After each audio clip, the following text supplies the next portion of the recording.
آمين آمين استجب دعانا ولا تخيب سيدي رجانا آمين آمين استجب دعانا ولا تخيب سيدي.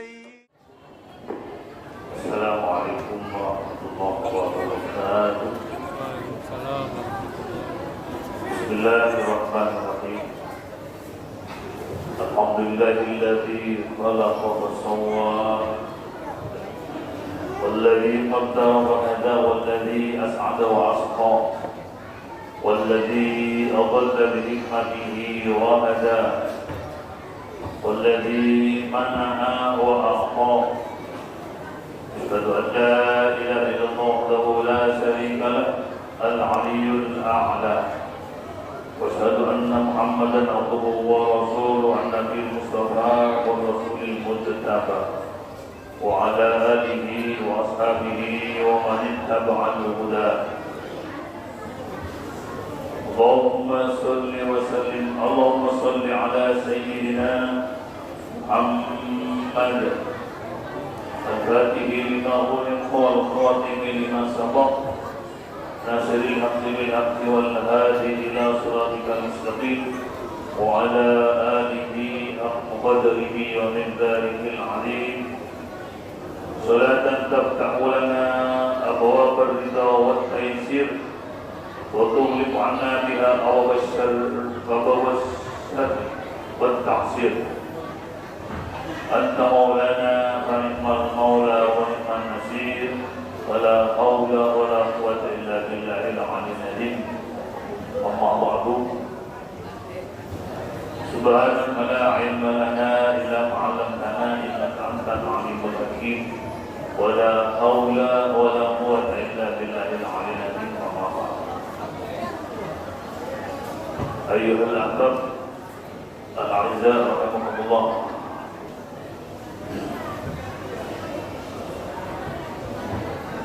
Monggo sekarang kita mulai pertemuan kita pada malam hari ini dengan membaca Ummul Quran Suratul Fatihah dengan harapan mudah-mudahan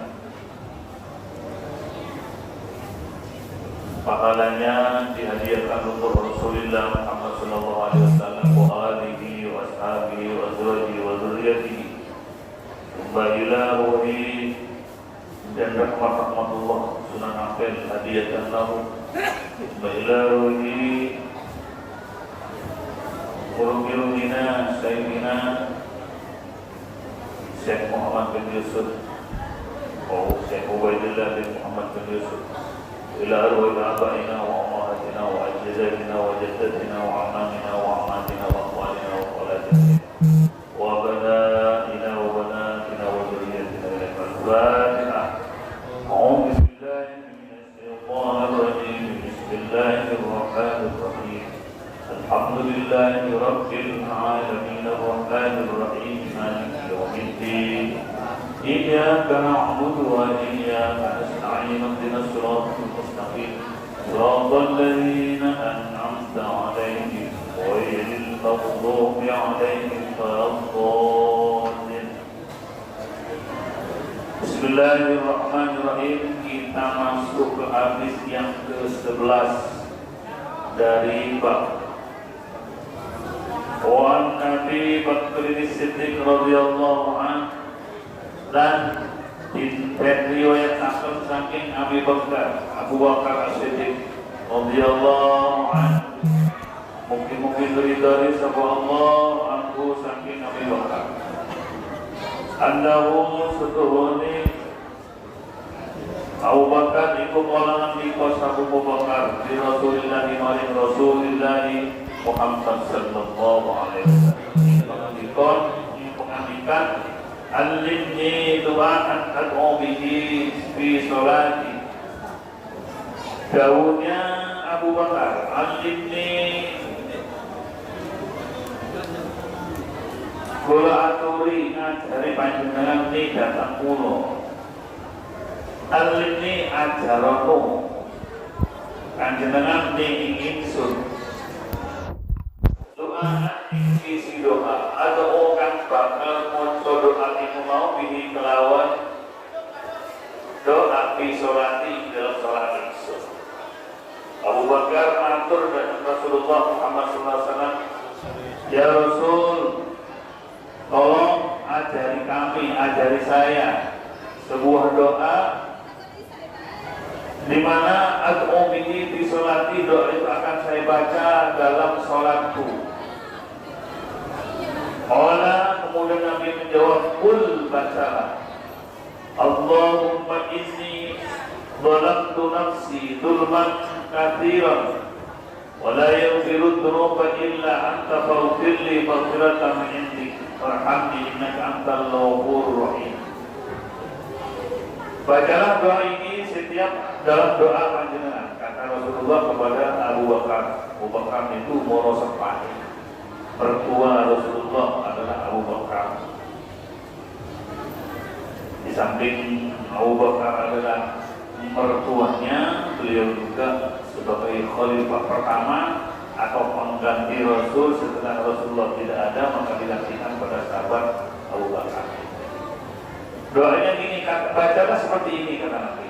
Allahumma doa Allah, ini seluruh insun iku dalam tu, iku wis ngadolimi sapa insun nafsi ing awakku dhewe.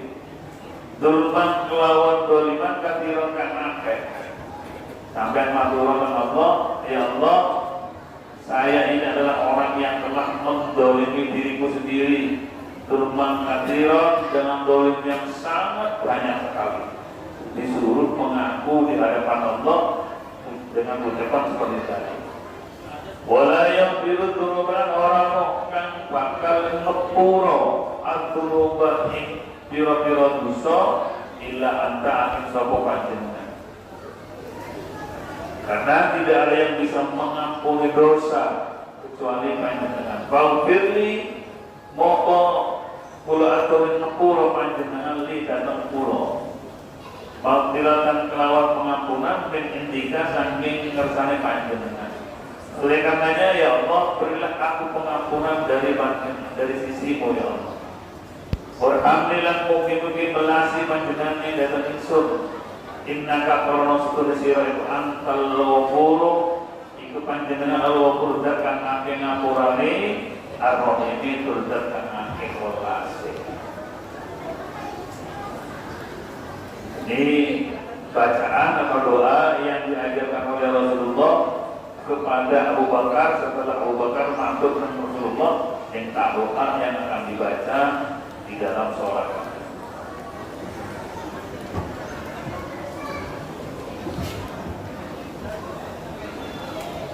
Jadi inti dari doa itu, kita diperintah oleh Allah untuk mengakui diri bahwa kita telah membuat dolim kepada diri kita. Apa yang dimaksud dengan dolim terhadap kita? Dolim kepada kita ini berarti kita tidak kasihan pada diri kita, dalam artian orang yang mengerjakan hal yang dilarang oleh Allah berarti telah mendolimi dirinya. Kok demikian? Karena orang yang telah berbuat dosa itu pasti nanti imbasnya, akibatnya akan dibalas oleh Allah perbuatan yang tidak benar itu dengan sebuah siksaan. Berarti orang yang berbuat dosa berarti telah mendolimi dirinya. Oleh karenanya kata Rasulullah, bacalah doa ini kalau memang kita banyak berbuat dolim kepada diri kita. Akuilah di hadapan Allah Subhanahu wa taala dengan doa, Allahumma inni dhalamtu nafsi. Ya Allah, aku telah banyak berbuat dolim terhadap diriku sendiri.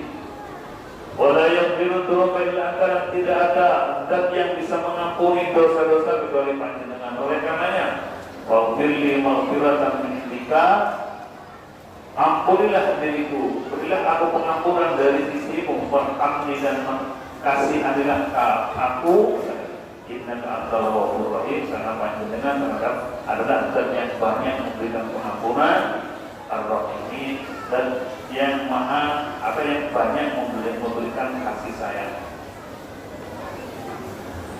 Artinya Bapak Ibu rahimakumullah, banyak sekali konsep-konsep doa yang telah diajarkan oleh Rasulullah Muhammad SAW agar supaya kita selaku umatnya sudah diampuni terlebih dahulu sebelum meninggal. Itu harapan kami.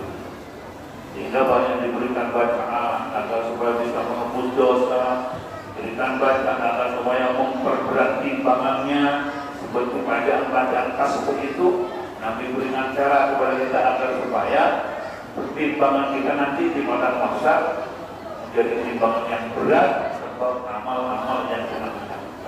Banyak sekali hadir Allah seperti yang dibaca sebelum-sebelumnya, bahwa Rasulullah memberikan cara kepada kita agar supaya sebelum kita menghadap kepada Allah, satu, dosanya diampuni, dua, mendapat rahmat dan kasih sayang dari Allah, dan memberikan cara-cara yang ringan sekali tapi bisa mengampuni dosa.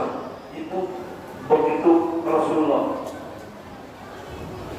ingat kepada umatnya, sehingga umatnya diharapkan, Rasulullah mengharapkan tidak satu orang pun yang masuk neraka. Harapan Nabi itu. Sehingga berbagai macam cara usul dan Allah, matur dan Allah, mintakan cara bagaimana kita sekiranya umat Nabi Muhammad ini bisa menghadap pada Allah dalam keadaan dipenuhi dengan rahmat kasih sayang dan diampuni dosanya, dan membawa berkat, membawa pengampunan dari Allah, kiranya menghadap kepada Allah dalam keadaan husnul khotimah dengan dibekali dengan bekal-bekal pahala. Satu contoh sering saya sampaikan, Nabi ini semacam kurang puas apabila ada umatnya yang masuk neraka. Walaupun Ramadan sebentar lagi agak jauh, tapi Nabi pernah saking mikirnya kepada umatnya, ya Allah, jangan tak umati aksarul umatkan. Kata Nabi, ya Allah, panjenengan ciptakan hambaku atau umat-umatku dengan umur yang pendek. Rasulullah matur kepada Allah Subhanahu wa Ta'ala, engkau jadikan umatku umat yang pendek-pendek umurnya. Tidak umurnya. Paling cerita ilmu. Sekarang tulis cerita ilmu. Umur 40 kolesterol, asam urat, kadang-kadang semua. Kadang-kadang nggak sakit meninggal. Rasulullah matur kepada Allah, ya Allah, kau ciptakan umatku umat yang pendek-pendek umurnya.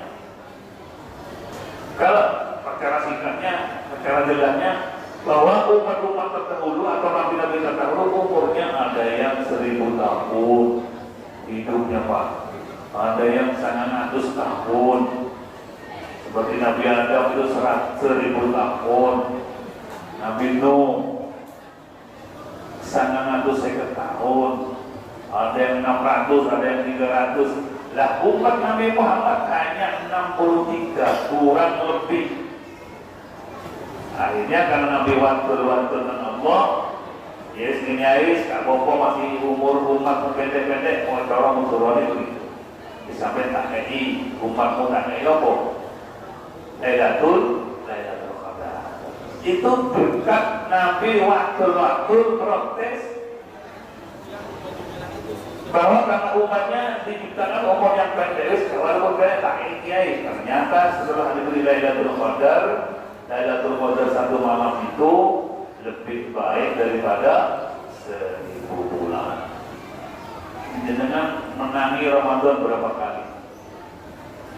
Sesuai dengan umur kita. Kalau ketemu 10 Ramadan atau 30 Ramadan, berarti jenengan sudah bertemu Lailatul Qadar 30 kali Lailatul Qadar. 30 kali 1000, 30.000 tahun umur panjenengan. Sama dengan itu, 10 bulan ya, 1000 bulan, jadi sama dengan 83 tahun. Kali berapa tahun, berapa kali dengan menangi Ramadan dan Lailatul Qadar? tak usah hitung deh, mau hitung.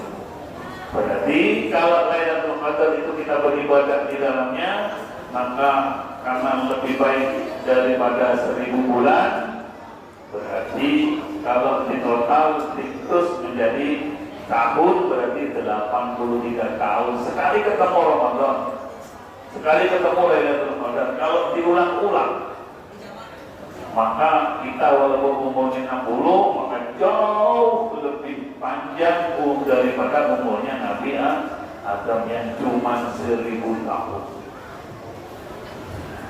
Itulah kita wajib bersyukur kepada Allah karena diciptakan sebagai umat Nabi Muhammad Sallallahu Alaihi Wasallam yang lahirnya sekarang, Bapak Ibu. Untuk kita tidak dilahirkan pada zaman Nabi Muhammad dulu, bukan untuk. Andai kata kita ditakdirkan lahir pada zaman Nabi Muhammad, tidak mustahil kita bisa bergabung pada Abu Lahab. Bisa jadi bergabung dengan Abu Jahal. Ya bisa jadi, sangat bisa sekali. Makanya Allah menentukan kita ditakdirkan lahir pada abad ini. Kita tidak ketemu dengan orang-orang yang ingkar kepada Rasulullah pada saat perjuangannya. Wis nemu sing enak-enak wis rombongan, terus jamiah. Ini juga suatu keuntungan bagi kita. Karena tidak mungkin, artinya tidak bisa dipastikan kalau lahir pada zaman Nabi menjadi sahabat Nabi yang Muslim, bisa jadi enggak. Iya kalau Muslim jadi sahabat menjadi umat yang paling utama. Tapi kalau enggak bertemu dengan Abu Lahab, Abu Jahal dan abu-abu yang lain, bahaya enggak? Bisa selamanya di neraka. Karena monggo kita wajib bersyukur kepada Allah. Cara bersyukurnya bagaimana kepada Nabi? Bukan hanya alhamdulillah maturun, ikuti syariat-syariat Nabi, aturan-aturan Nabi yang diajarkan kita sebagai bukti syukur kita kepada Allah dengan mengikuti cara-cara atau syariat-syariat yang diajarkan Nabi kepada kita semua melalui guru-guru kita tentu.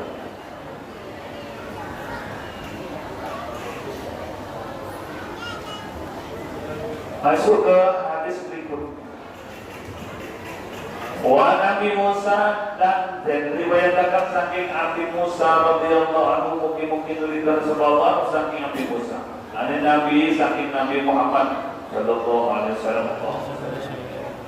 Allahu seluruh Nabi kana ono sapa Nabi ku ya doa sapa Nabi. Di hadapan Allah doa ini. Nabi doa seperti ini.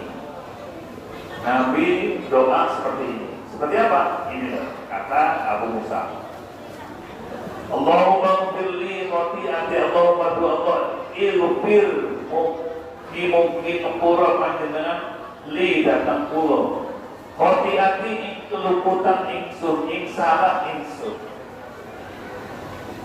wa israfi israf ini apa Pak ya? Boros wa israfi dan boros ingsun fi amri dalam urusan ingsun. Wa ma anta a'lamu bihi minni wa ma la ta'lamu wa ma anta a'lamu bihi minni wa ma la barang anta utakan jenengan iku alamu luwe weruh ing kelawan ma minni saking ingsun. Allahumma bi Allahumma firli mungkin ngapura panjenengan li dan ingsun jadi dalam kesuhuan ingsun wa hasbi dan ketidaksungguhan ingsun.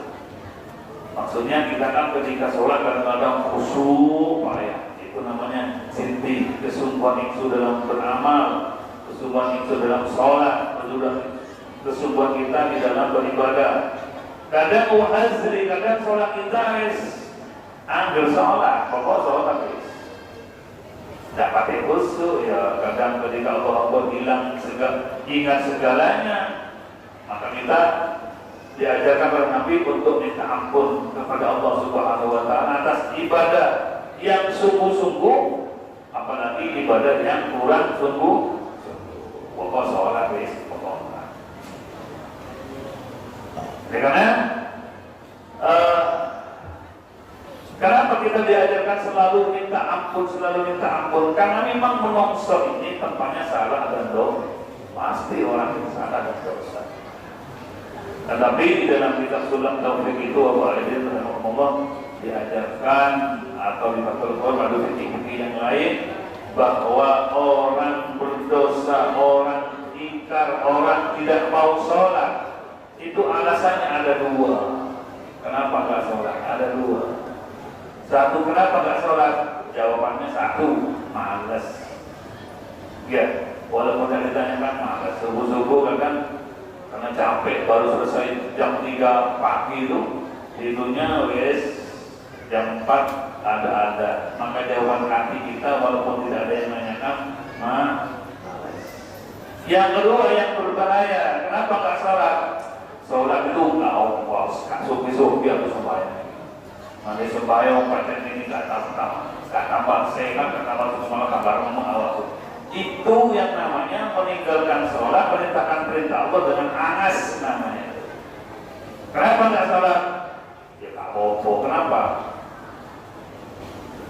Merasa dirobotkan dengan perintah Allah, bukan karena malas, tapi karena menentang. Maka ketika kita memohon ampun kepada Allah, ya Allah ampunilah dosa kami ini ya Allah, hamba-Mu yang lemah ini ya Allah. Jadi akui di hadapan Allah bahwa kita nggak benar, nggak becus di hadapan Allah Subhanahu Wa Taala. Saat kita bermunajat kepada Allah, mengatur kepada Allah bahwa kita adalah orang yang nggak becus dalam beribadah, beramal setiap hari, banyak dosa ya Allah. Oleh karenanya ampunilah kami terhadap dosa-dosa yang pernah aku lakukan. Nabi menyatakan orang yang baik bukan orang yang tak berdosa. Orang yang baik adalah orang yang ketika berdosa selalu minta ampun kepada Allah Subhanahu Wa Taala. Dan ketika nanti menghadap kepada Allah, dicabut nyawa kita dengan mendapatkan pengampunan atau maghfirah dari Allah. Amin. Allahumma Ighfir khati'ati lan lukola ingsun wa amdilan mohomu ingsun. Kesengajaanku atau tidak sengajaku minta ampun ya Allah. Wa kullu dzalika indi wa kullu dzalika udah iku kabeh pamiku.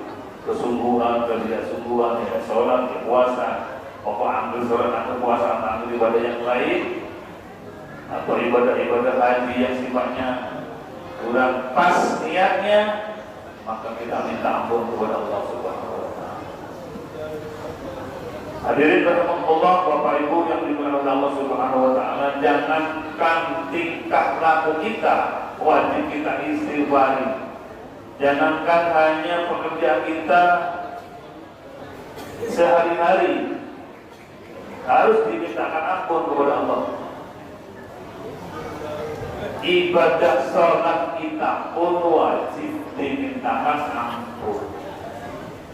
Rabi'ah al-Adawiyah, seorang wali perempuan itu menyatakan bukan pekerjaan sehari-hari kita minta diampunkan minta ampun kepada Allah, tapi kata beliau, sholatuna tahtaju ila istighfarin, sholat kita wajib dimintakan ampun kepada Allah.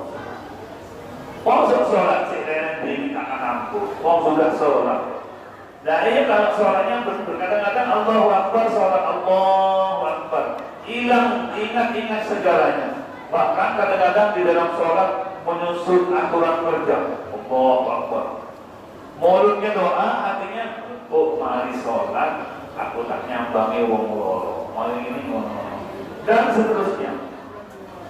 Maka dosanya, sholatnya sudah dicampur dengan adanya urusan dunia. Bahkan kadang-kadang barang hilang ketemu saat sholat Allahu Akbar, mulutnya doa, tapi hati kita mau tak tekirin hari Roma Allah, kok kamu nusok senang. Kadang-kadang begitu. Setelah hampir salah, oh iya, diselang anak pun. Di dalam sholat bisa mencari api hilang. Di dalam sholat, makanya katanya beliau, Nyai Rabi'ah Adawiyah menyatakan sholat guna tahtaju ila istighfarin. Sholat kita butuh butuh untuk diistighfari. Kenapa? Karena Allah Akbarnya kita hilang setelah itu. Kalau kiai saya itu Bapak di pondok, Allah Akbar, kakek Ka'bah langsung tidak akbar. Jadi orangnya terkenal was-was. Kalau tak lihat Ka'bah, ya karena bukan kelas kita. Kalau kita Allah bukan lihat Ka'bah, lihat barang-barang yang kita miliki itu. Allah, paling tidak Allah. Bapak Ibu yang dimuliakan oleh Allah Subhanahu Wa Taala, mohon maaf tidak menggurui bahwa di dalam sholat itu ketika Allah Akbar, itu namanya takbiratul ihram. Ketika panjang wajah Allah panjang itu, hati kita wajib membaca atau terjemah dari usolli fardal maghribi salat rakaatin mustaqbilal qiblati adaan makmuman lillahi ta'ala, itu harus ada ketika Allah ajarkan terjemahkan itu. Kepanjangan maka isal Allah, hati kita harus ngomong. Kalau belum hadir tidak sah sholatnya. Jangan tengah-tengah Allahu Akbar, ngomong-ngomong hatinya enggak, berarti tidak sah. Kenapa? Rukun niatnya tidak dilakukan. Jadi ketika usolli fardhu di mulut, di lisan, terjemahannya di hati, bahasa Madura, bahasa Jawa, bahasa Indonesia, terserah bahasa apa. Allah. Saya sholat fardu maghrib makmum, itu aja. Niat saya sholat fardu maghrib makmum. Kalau tidak makmum tidak usah. Niat saya sholat fardu maghrib. Dua ini diucapkan jadi ketika Allah ngomong. Niat saya sholat fardu maghrib. Sudah. Fardu zuhur. Sudah. Allah. Niat saya sholat fardu zuhur. Kalau makmum tambah satu makmum. Oh, terus panjang mengikuti panjang kepanjangan dia. Kalau bisa, kalau panjangan paham bahasa Arab, bisa Pak. Allah sudah masuk itu. Tapi bagi saya, bagi panjangan yang tidak bisa bahasa Arab, maka harus menerjemah dengan bahasa kita, bahasa Madura. Itu namanya ada ta'rif di dalam fikih, ada ta'rif yang harus ditampilkan di dalam hati. Makanya karena apa niat itu? Niat itu di dalam hati bersama dengan kalimat Allah. Allah ngomong. Yang saya sholat fardu maghrib makmum selesai. Bar. Kalau yang tiga itu belum ada, sampai jangan bar. Asal dulu. Karena niat di dalam hati muqarranan dipilih itu maksudnya ketika lisan Allah dalam nama Allah, bar rohnya mati nama bar itu harus hadir. Yang saya sholat fardu isya makmum, itu paling tidak harus hadir dulu. Bisa ya, kalau bisa itu lebih utama. Kalau nggak bisa ya ringkas saja sampai tarik konsep. Yang saya sholat fardu maghrib, fardu zuhur, fardu isya terserah. Yang saya sholat fardu isya makmum. Allah ya. Bahasa Arabnya dulu. Suri fardu maghrib, suri fardu isya ya Allah, apa yang dibaca? Yang saya sholat fardu isya makmum. Akbar pun, walaupun gak panjang seperti tadi, berarti ada solusi. Kalau ketika Allah Akbar hatinya kosong, gak ada niat saya sholat fardu isya, maka sholatnya belum sah. Katanya kitab Safina pun aja. Ojo gede-gede kita Imam Nawawi aja, kita Safina pun aja. Allah ngomong, silakan. Nenda sholat fardu maghrib makmum. Akbar. Jangan sampai kosong. Allah kosong, akbar kosong, ya kosong sholatnya. Kan dicatat nih malaikat ini. Itu waktu ini sholat. Namanya malaikat rukib diatur dia. Allahu Akbar. Gak niat di dalam hatinya, gak ngomong. Dia gak dicatat bahasa. Dianggap belum melakukan. Jadi sekali lagi ketika imam sudah sholat, apakah sudah mulai siap takbir, kita siap. Ketika sudah dikatakan Isya atau sudah ada makmuman yang Allahu Akbar, sudah masuk. Apa yang diucapkan? Yang saya sholat waktu Isya, kalau sendirian dua, yang saya sholat waktu Isya, baru juga. Di hati, gak bisa yang panjang, jangan keliru paham. Oh ini yang panjang-panjang, oh itu gimana pendek, enggak begitu Pak. Kalau dapat menghadirkan niat saya sholat waktu Isya, pada si panjang itu tidak bisa di dalam hati, sampai solusinya si pendek ini yang saya sholat waktu Isya, makmum Allah seperti itu. Ya, jadi ini walaupun bukan untuk sholat ya, saya ingatkan artinya karena kita wajib saling mengingatkan satu dengan yang mudah-mudahan tadzkir fa inna dzikra tanfa'ul mu'minin, ingat saling mengingatkan satu dengan yang lain karena peringatan itu berguna bagi orang mukmin. Semoga sholat kita semakin baik, semakin baik, semakin membaik, semakin membaik, kemudian menghadap kepada Allah dengan sholat yang baik. Amin Allahumma.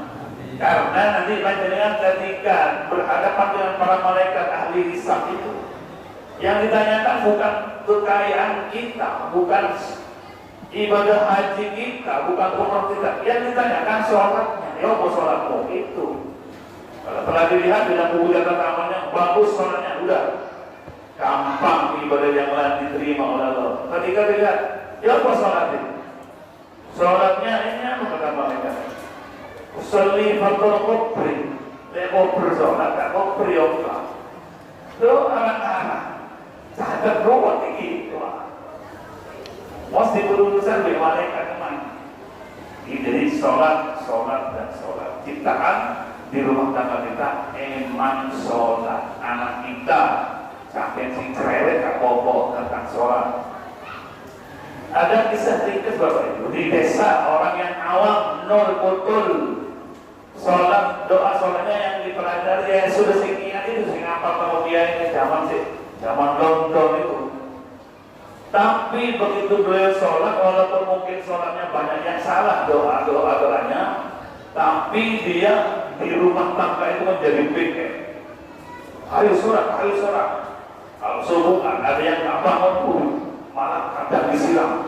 Cucunya anak sholat sampai marah-marah tentang sholat. Dohor, sholat. Jadi PM di rumahnya. Jadi beliau walaupun orang awam, tapi begitu tiba di istilahnya dapat ilmu dari kiainya, walaupun secukupnya zaman London dulu, ya diajarkan dari kamar rumah. Ringkas cerita, beliau meninggal. Selang berapa tahun, 21 tahun berikutnya ada cucunya meninggal. Dan dari cucunya itu dikumpulkan dengan nenek tadi itu, sing jadi PM sholat di rumah itu. Untuk jasadnya, bajunya, kafannya masih putih, bahkan semerbak bau harum dari kubur jeblok, kelihatan putih berbau semerbak. Itu tanda-tanda orang insya Allah selamat dari siksa konsep. Kenapa dia? Manang sholat dewi, si gurah-gurai keluarganya, menantunya, menang anaknya, cucunya, sholat. Katanya anaknya, cucunya ngelirik, mesti nenek ibu kau tidak terima dia, tapi tidak apa-apa. Artinya, walaupun ini bukan hadis dan bukan firman Allah, tapi ini bukti bahwa kewajiban sholat itu bukan hanya wajib kepada kita sendiri saja, tapi kita wajib mengajarkan kepada keluarga di rumah itu sendiri.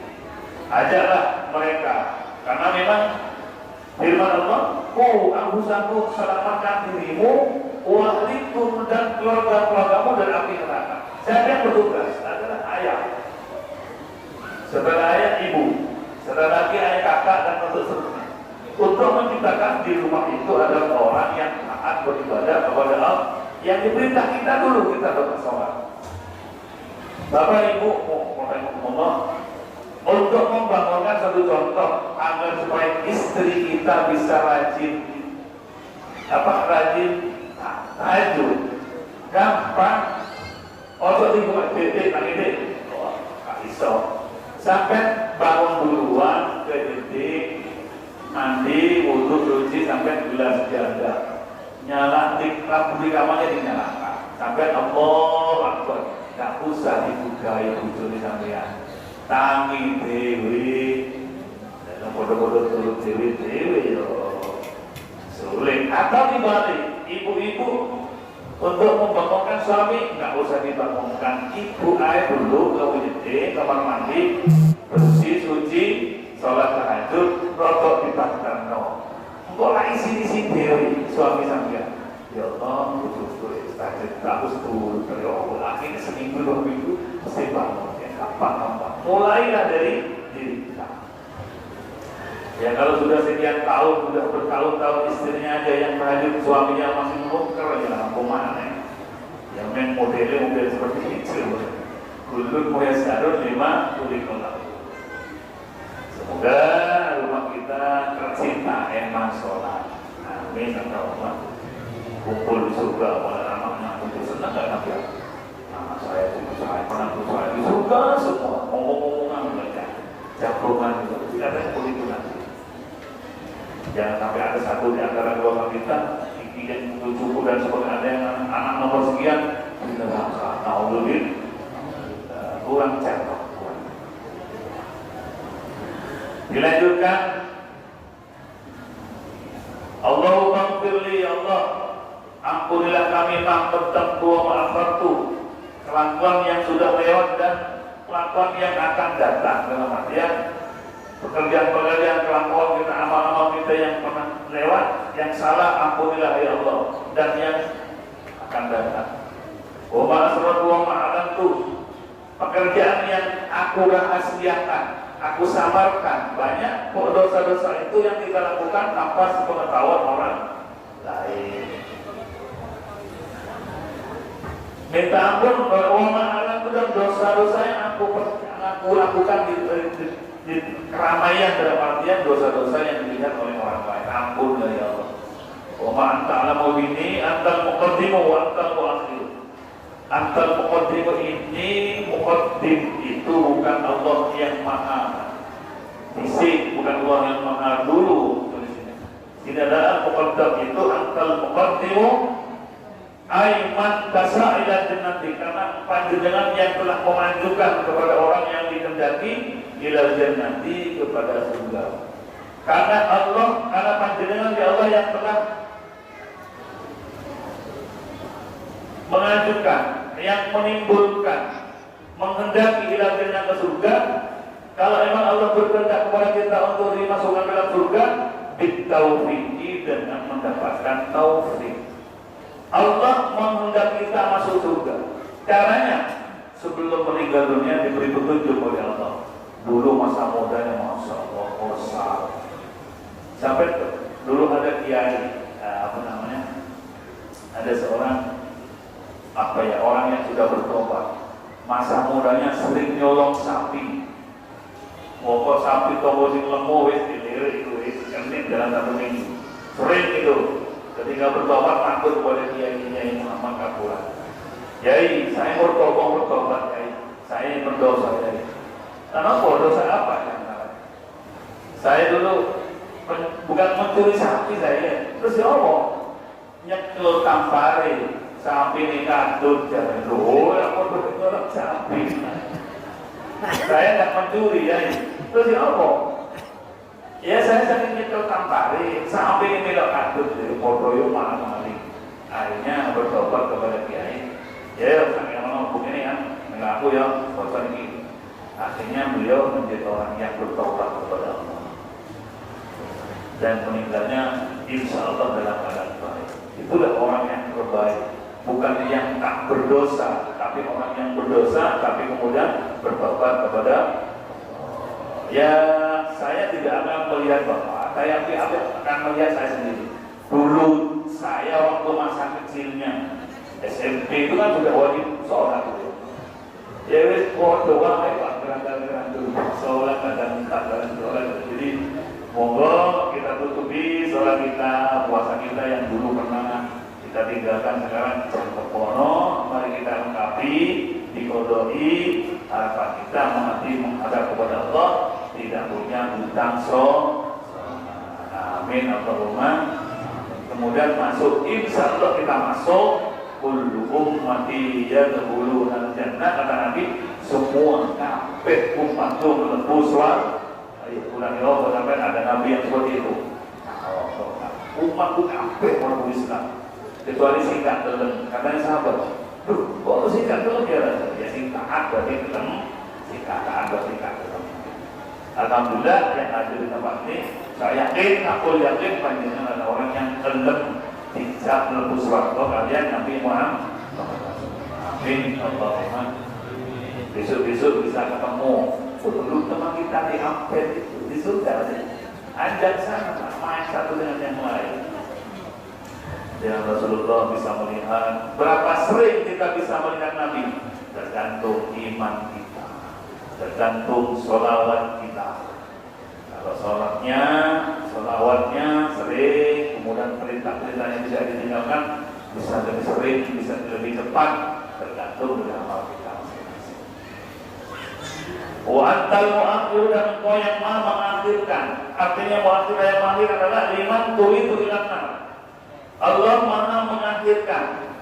Maksudnya bukan muakhir dalam hal Allah tidak akan mati selamanya, tapi liman turidu ilan nari bil khadlani.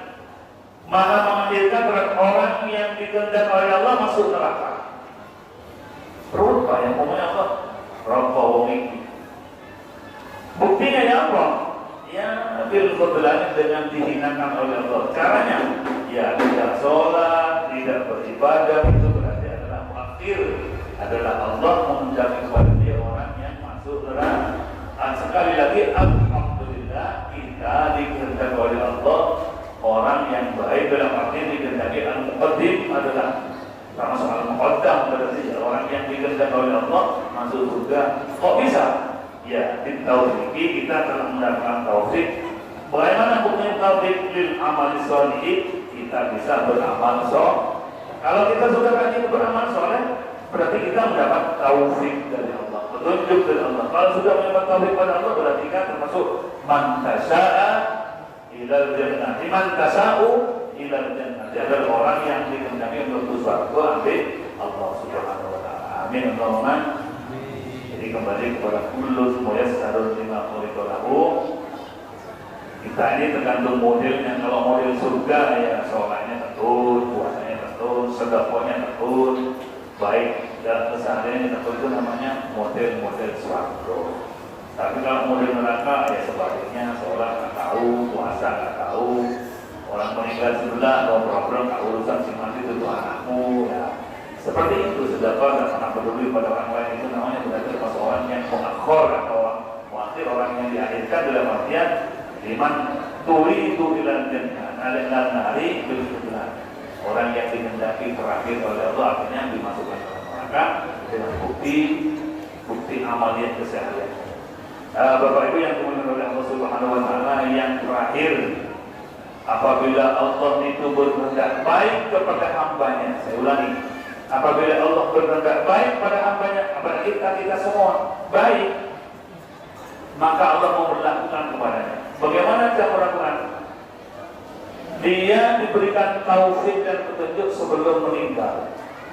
Kata Nabi, adalah orang itu kalau dikehendaki baik kepada Allah akan diberikan petunjuk oleh Allah kepada dia, diberikan petunjuk sehingga dia pada akhir hayatnya ma'ala khairi ahadihi, dia mati dalam saat yang baik, bertaubat, bertakwa kepada Allah setelah dia mengakal dengan Allah.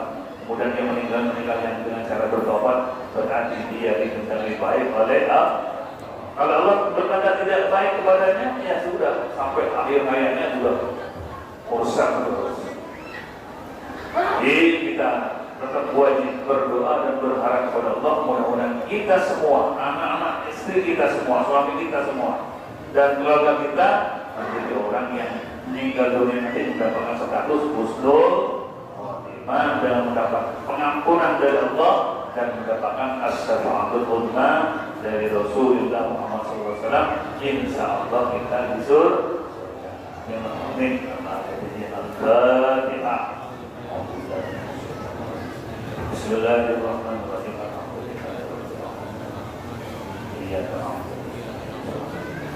Assalamualaikum warahmatullahi wabarakatuh. Waalaikumsalam.